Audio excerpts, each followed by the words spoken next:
नमस्कार, स्वागत है आपका हमारे सांकेतिक बुलेटिन में। मैं हूं आपके साथ रेशमा और मेरे साथ है मेरी सहयोगी मनीषा।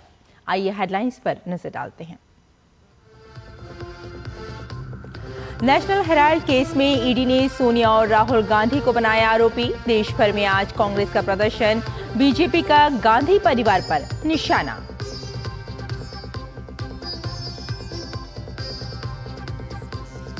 नए वक्फ कानून के विरोध का रोड मैप तैयार करने आज मुफ्तियों और मौलवियों से मिलेंगी ममता बनर्जी।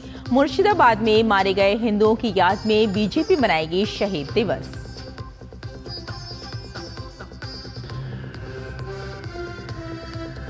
संशोधित वक्फ कानून के खिलाफ दायर याचिकाओं पर सुप्रीम कोर्ट में सुनवाई आज। कानून को बताया गया राजनीति से प्रेरित। किरेन रिजिजू ने कहा, मुस्लिम समाज की बेहतरी के लिए है कानून।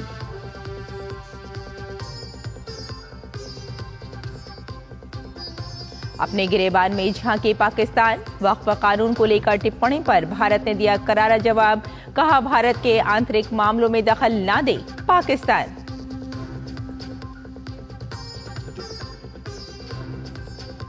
और अमेरिका चीन में टैरिफ वॉर जारी। व्हाइट हाउस ने कहा, अमेरिका से वार्ता के लिए चीन को ही बढ़ाना होगा पहला कदम। कनाडा पर भी ट्रंप का रुख कायम।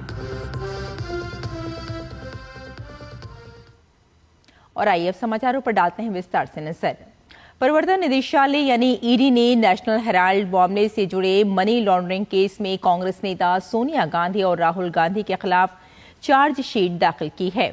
राउज एवेन्यू कोर्ट में ये चार्जशीट फाइल की गई है। चार्जशीट में आरोप लगाया गया है कि यंग इंडिया लिमिटेड के जरिए नेशनल हेराल्ड की संपत्तियों का दुरुपयोग कर मनी लॉन्ड्रिंग की गई।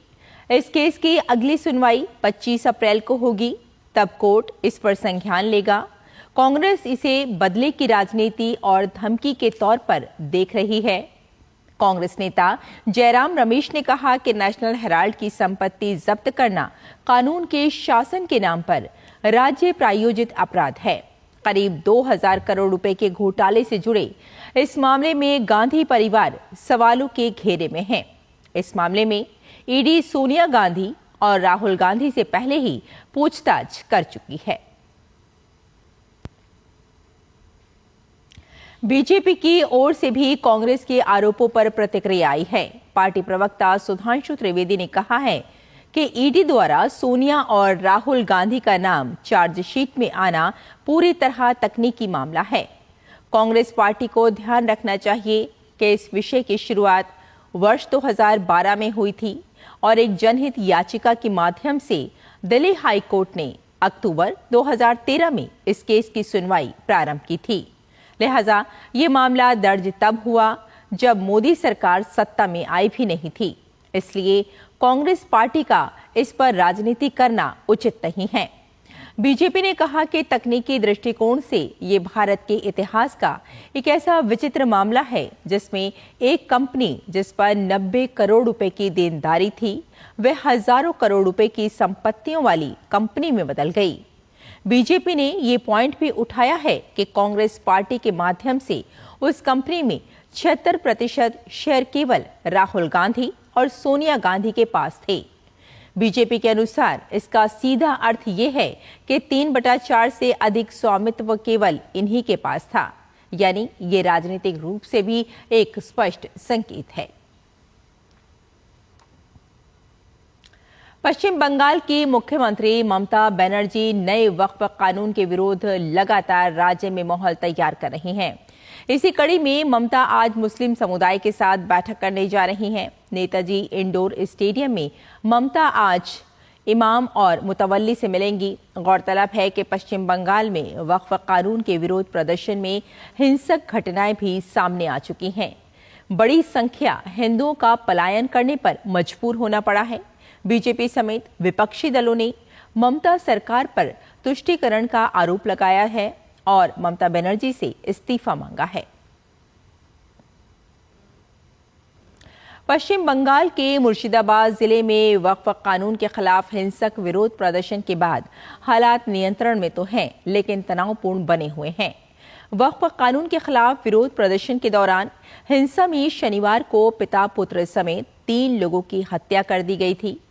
भाजपा ने इन लोगों की याद में आज शहीदी दिवस का फैसला किया है। इस बीच केंद्रीय मंत्री किरण रिजिजू ने बंगाल की सीएम पर राज्य में हिंसा भड़काने का आरोप लगाया है। केंद्रीय मंत्री ने कहा कि एक राज्य की मुख्यमंत्री कैसे कह सकती है कि वो अपने राज्य में वक्फ कानून लागू नहीं करेंगी, जबकि वो एक संवैधानिक पद पर बैठी हैं।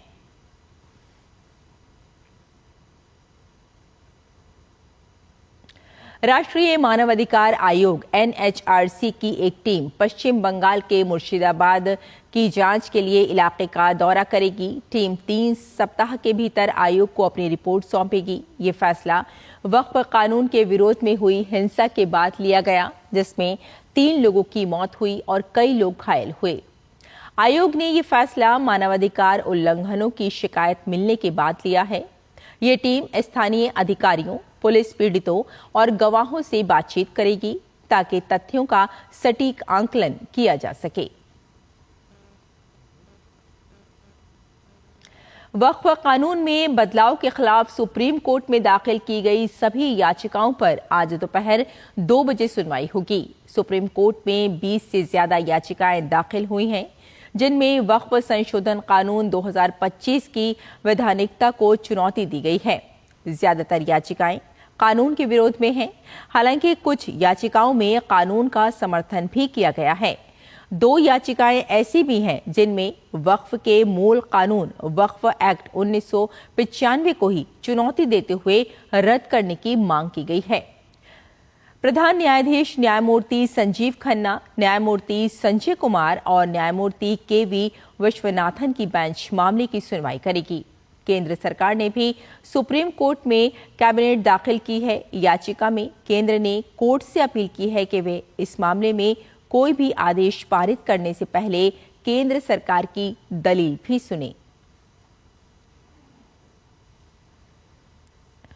मोदी कैबिनेट में अल्पसंख्यक मामलों के मंत्री किरण रिजिजू ने फिर कहा कि वे संशोधित वक्फ कानून मुसलमानों के हित में है।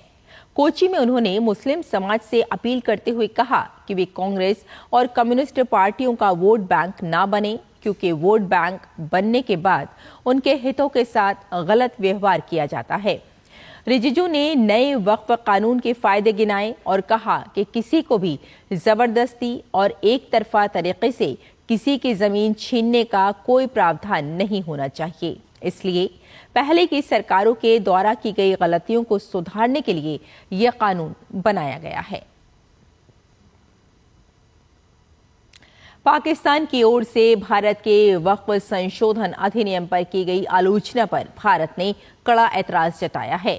विदेश मंत्रालय के प्रवक्ता रणधीर जायसवाल ने लिखा कि वक्फ कानून भारत की संसद द्वारा पारित करके बना है। पाकिस्तान की टिप्पणी को उन्होंने भारत के आंतरिक मामलों में हस्तक्षेप बताया और कहा कि पाकिस्तान को अपने गिरेबान में झांकने की जरूरत है। रणधीर जायसवाल ने आगे लिखा, पाकिस्तान की ये टिप्पणी निहित स्वार्थों से प्रेरित और पूरी तरह निराधार है। भारत ने साफ साफ कहा है कि पाकिस्तान को दूसरों की उपदेश देने से पहले अपने देश में अल्पसंख्यकों की स्थिति पर ध्यान देना चाहिए, जहां उनकी सुरक्षा और अधिकार लगातार खतरे में हैं। अमेरिका और चीन के बीच व्यापार को लेकर तनाव का अंत होता फिलहाल नजर नहीं आ रहा है। व्हाइट हाउस की प्रेस सचिव कैरोलिन लेविट ने लिखा कि राष्ट्रपति डोनाल्ड ट्रंप चीन के साथ व्यापार समझौते को तैयार हैं, लेकिन इसके लिए पहला कदम चीन को उठाना होगा।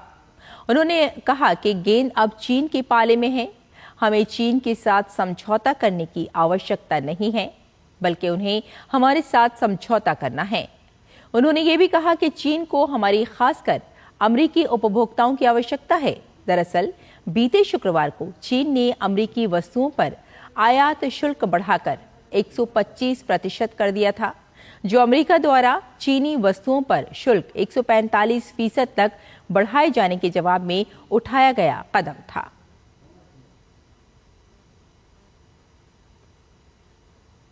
The ball is in China's court. China needs to make a deal with us. We don't have to make a deal with them. There's no difference between China and any other country except they are much larger. And China wants what we have, what every country wants what we have, the American consumer. Or to put it another way, they need our money. So the president, again, has made it quite clear that he's open to a deal with China, but China needs to make a deal with the United States of America. तो हमारे इस सांकेतिक bulletin में फिलहाल इतना ही। मुझे और मेरी सहयोगी मनीषा को यही अनुमति दें। नमस्कार।